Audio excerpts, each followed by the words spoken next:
Crystal Renee from the 90 Day Podcast, and my next guest is Len Beman. Len Beman is a woodcraft artist, I guess. Would that be correct? Oh wow, thank you. I don't refer to it as artistry. A number of my friends and people that I have made boards for, they do refer to it as artwork. I kind of refer to it as therapy. It's just a really good time. Really good time when I work with my hands and I work with a wood and I put things together and see what comes of it. Yeah, I would imagine it would be kind of therapeutic. It absolutely is. I mean, I don't personally feel that I have an eye for what looks good or what's going to work. So a lot of times what I'll do is I'll have strips of wood that I've either milled myself or I've gotten from there's the Habitat for Humanity Restore in Bloomfield, and they have different times they've had different lots of reclaimed wood, and I really love to be able to buy materials from them because not only is it going for a good cause, Habitat for Humanity, but also having the reclaimed wood and being able to repurpose it is it's just something fun for me. But I will sit in front of the cuts that I've made and I'll just rearrange them a whole bunch of times until something looks right or something looks good, and then I'll do the glue up and go from there. And that's why they call you probably the wood doctor. I wouldn't quite go that far, but I do have a friend of mine who is, believe it or not, the state of Connecticut does have an official sawmill, and my friend Jim is the person responsible for making all of the wooden signs that you see around in all the state parks and all the picnic tables and things like that. So I call him the wood doctor. So, are you a carpenter by trade or no? No, everything that I do is self-taught. I've always had a very, very curious mind. I love to take things apart, and I think the one of the first things that I ever took apart, and I probably shouldn't have done it, but I took the lawnmower apart when I was little, and I couldn't get it back together. So I got in a little bit of trouble for that, but I've always taken things apart. I always want to know how things work, and that goes anywhere from cell phones. I can repair cell phones to building computer systems to, the things that I do with wood. Now, I know you mentioned that you're gonna most likely go into business for yourself. Yes. Yeah. Awesome. And the business that you're thinking about will still remain in the wood business? Oh yes. Yep. So I would be doing some handyman work, doing some renovation work. I have built custom cabinets and cabinetry before. I've built custom kitchen islands. I've done, you name it, along with teaching. I've done full kitchen remodels. I've done bathroom remodels. I do tiling. I do wood flooring. I do not install carpet. I don't think I'd ever do that. But anything to do with home improvements and remodeling, I've done it and I can do it, and it's fun to do. I enjoy it. It doesn't seem like it's a job. Right. Now, do you have your own website, like on YouTube or anything like that, where people follow you? Because some jobs are very difficult. Yeah, so I do have. Well, I've got my Facebook, West River Handyman, but I also do have a website. It's westriverhandyman.com, and there are some examples of my work, and there are more examples of cutting boards that I've made. And I got to tell you, I guess I'm not the best person to stage the work that I do, because I get people making fun of me and telling me I'm doing it all wrong all the time, because, you know, I'll do things like put a board on a dish towel and take a picture of it and post it. So I guess I should be doing a little bit better than that. Well, people are critics in their own way. So. Yep. And you're gonna have to, and you know what? I have to accept that too, because when I do live videos, and I just started doing live Facebook videos, and I get comments too since I've started, and some comments, you know, some comments are good feedback, and then some comments are not. Yep. So you take the good with the bad, and some things good. And you focus on the good. Yeah, exactly. Oh, absolutely. Exactly.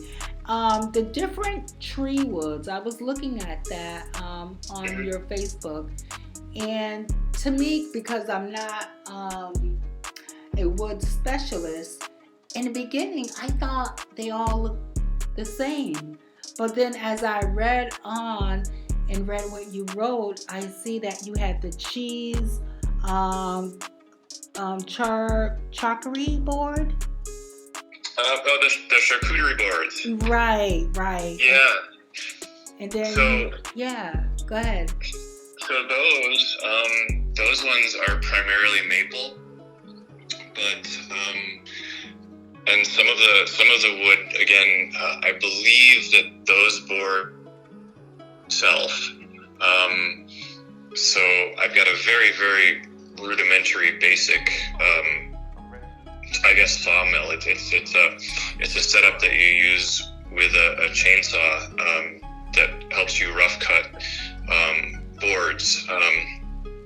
So I have one of those, and so I'll take the wood and do some rough cuts from there, and then I put the wood through my planer and sand it and plane it and sand it, and, you know, get it to where I want it to be, and then I start to work with it. But I think that the main wood that I've worked with recently really is used a lot of mahogany, a lot of maple.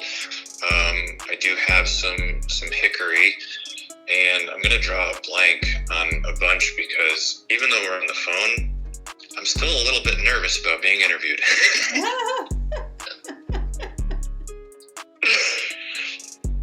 But it's all good. Poplar. So there's some poplar. Purple heart is a fun wood to use too. Yes, I read that. You use that a lot too. Yeah, Purple Heart is just it's a lot of fun, because it adds a little bit of a pizzazz into some of it. And then there's another one that's fun to use, and what I've used so far is all been maple, but it's called wormwood. Mm-hmm. And what it is the trees have been infected not by worms, but by like boring beetles. Uh-huh. And the resulting tunnels are what becomes, what's called the wormwood. And so, let's see, some of them are really, really cool. And a lot of times what I'll do is I'll use clear epoxy to fill them, because I wouldn't want somebody to have either a serving board or a cutting board that had open areas where, something could become contaminated. So I'm very, very careful about that. Right. Yeah. What do you consider your most popular wood and sell, as far as selling wood? Probably maple is the most popular, because you can get what's called spalted maple. It's got all kinds of real cool lines that go through it. And it looks really, really good when it's done. But I'm actually looking at my last posting, the last posting that I did the other day, and there's a board there, and you can see all the lines in it, and that's all wormwood. So, and I know that you saw it, you commented on it, and I thank you very much. Thank you. But there is a board that is in one of those pictures that's almost completely wormwood, and you can see what I'm talking about in terms of like the pathways. Okay. And cheese board, is there a Yes. difference in cheese board and maple wood, or is there no difference? So, to be perfectly honest with you, there's no difference whatsoever. The only difference is I may make a cheese board, might be thinner than a traditional cutting board, and also a cheese board might be smaller than a traditional cutting board. But everybody refers to them as charcuterie boards now. So Okay. so I'm not sure. I think if you go from cheese board to charcuterie board, it just raises the price by $10. I'm not. It's just. I think it's just one of those things that people like to use the words and the names. Okay. And I don't know whether you mentioned this, but really, what got you started into making the wood? Making the boards. What got you started? So I've always been interested in woodworking. Over and above what I've done, like with making cabinets and the such. And I was looking for a way to get into more of a refined woodworking aside from what I've done, and it just seemed like a fun thing to do. I'd been intrigued by some of the boards that I'd seen, and also with some of the. Have you seen the epoxy tables? Any epoxy resin tables? On your site? No, just in general. Are you familiar with them? No, I would have to look those up when we get off from the interview. Okay, well, definitely look those up, because I would like to do a couple of them, and I have a few pieces of wood that I've got specifically for making tables. So I kind of see the boards as my entryway, and then moving on from there. But it was just something that I wanted to do. And I still want to continue with the fun aspect of it and the hobby aspect of it. I'd like to get into some furniture making, some tables and things along those lines. Right. And Connecticut, I know we have an abundance of lumber. Well, at least I hope we do. But Yep. I know out in the West, where every day you're looking at the trees being destroyed. And Oh my goodness. yeah. So would you ever be afraid that we might be in risk of being low in lumber? So, because I was a history teacher at one point, but would you believe that at one point Connecticut was entirely clear cut? So at one point there were no trees in Connecticut. Wow. They were everything that we see now is what's called new growth forest. But everything at one point had been completely clear cut in Connecticut. And to your point about, being careful about the environment and trees, trees coming down and too many trees being used, that's one of the reasons that my aim is to use reclaimed and recycled wood. Okay. So I would like to, I'd like to leave Mother Nature as she is, and work on materials that can be reused and repurposed. What would you say to people about tree wood that they were not aware of? What is it, like a fun fact?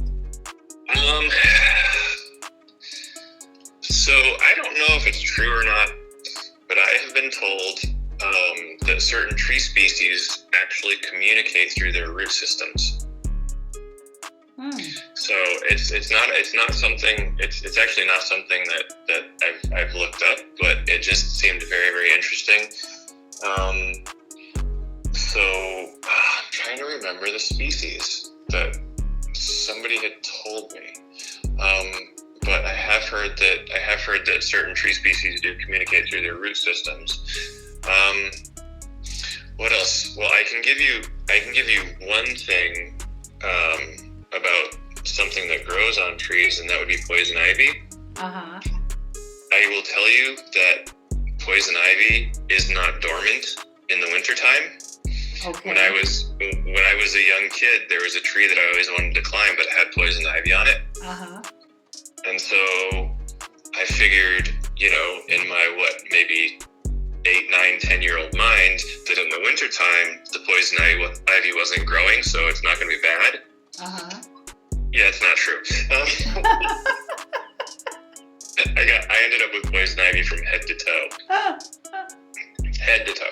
So one of the things, though, excuse me, if you think about maple, there's soft maples, there's rock maple, there's hard maple. So there's different variations of wood. Just like pine, there are different variations of pine. Pine is a softwood, but hemlock, which is in the pine family, is the hardest wood of the pine family, and that sometimes can be used the same ways that you would use a hardwood. Okay. So. Wow. It must be nice knowing your wood. You know exactly what to build, how to build it, how strong you need the wood. So yeah. Well, sometimes it's trial and error. I mean, I learn every day. I love to learn. If I'm not sure about something that I'm working with, about a species that I'm working with, I go and I find out. I read about it.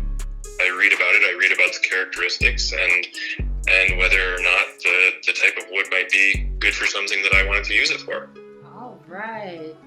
Well, Len, thank you for your time today. Thank you for educating us on wood. I love it. I love it. I love it. And thank you for just being on the 90-Day podcast. And just the fact that we were supposed to talk last year, better now than last year. So I'm glad I got you now, the new year. Great. I'm so glad that we were finally able to connect. I am so happy too, because your work is fantastic. Oh, thanks. I'll have to. I'll get your address and I will send you something. I won't tell you what it is yet, but. Wow! I will send you my address. I will DM you. Okay, absolutely. And then I don't know. Maybe one day we can sit down and do something on the importance of education and the importance of reading and understanding. Absolutely. I am all for it. I am all for it. And that's what the 90-Day podcast is all about: learning, development, and growing. That would be awesome. But did I tell you that I told you that I quit school, right? Yep, you sure did. Did. And amazingly, look at you now. Well, do you have a second? Yeah. Okay, so one of my big pushes with my students had always been, reading. You have to be able to understand what it is that you're reading. And so I would go through and, say you're reading a book or something and you don't understand one word and you don't look it up to see what that word means. Well, then you may not understand the full meaning of the sentence. Right. So the next step is, you continue reading and you hit that one word you didn't understand, but now you have another word that you don't understand. Right. You know, and I used to stress that with my students all the time, and just the importance of knowing and understanding. And I would use it myself as an example. So after I quit school, I went to work at a local repair garage back when gas stations had repair stations too. Yeah. And one of the first things that I ever did, you know, I worked on cars too, but one of the first things that I ever did, and I think I was barely 16, I may have been 15 or barely 16 years old, but my boss gave me a repair manual for Ford pickup trucks. And we had a Ford pickup truck come in with a broken timing chain. And he looked at me and he handed me the book and he said, "Fix it." And I always told my students, you know, if I didn't have the ability to read and to understand what I was reading, I never would have been able to fix that truck. Right. You know, it took me about twice as long as it should have, right. but I fixed it, you know, and that's, you know, that's just so important. And, you know, so many kids nowadays, they don't even pick up a book to read a book. And you know what? It's funny that you mentioned that, because I created a scrapbook for my podcast. Mm-hmm. And I constantly find myself writing in a notebook. Mm-hmm. And I go to the Dollar Tree or Family Dollar, Dollar General, get a bunch of notebooks. But I find myself writing. Now, we all have iPhones or tablets and whatever. And you could speak into your tablet or iPhone and it will just simply dictate what you're speaking. I find it so useful to utilize your brain to just write out the words. And there's something therapeutic about that too. Yes. And you let your mind explore. Absolutely. And, absolutely. And I like to, we have an old car in the backyard, and it runs, it just doesn't move. So it'll heat up, it'll run. We keep it gassed up. Yep. And I'll just sit out in the car and let it run, and till it gets warm, and I'll find myself just writing. That's awesome. And you're right, you have to utilize your brain, because I said, you know what, it's gonna come a time where your phone will crash or something will crash, and then what do you have? You're gonna sit there, you're not gonna be able to spell a word, you're not gonna be able to maybe use a word in a sentence, or you're not gonna figure this is simple stuff. You're gonna find yourself lost. But if you find yourself picking up a pen and having that paper, and you just write and just let your mind and your hand and your thought just go to work, you'll be so much better. You'll be well off. Yep. Absolutely. So what's that old commercial? Don't let your mind go to waste, or don't let your mind go to waste. Yeah. A mind is a terrible thing to waste. Exactly. Yes. That's what it was. Yep. Don't do it. Continue to write. Continue to use your brain. Len, I just want to thank you for your time today. Thank you for being on the 90-Day Podcast. And I am so glad that we finally connected. I am so glad too. And this is Krista Renee from the 90-Day Podcast. And thank you for tuning in, and thank you for listening. Thank you. Have a good night. Good night. Bye-bye. Bye-bye.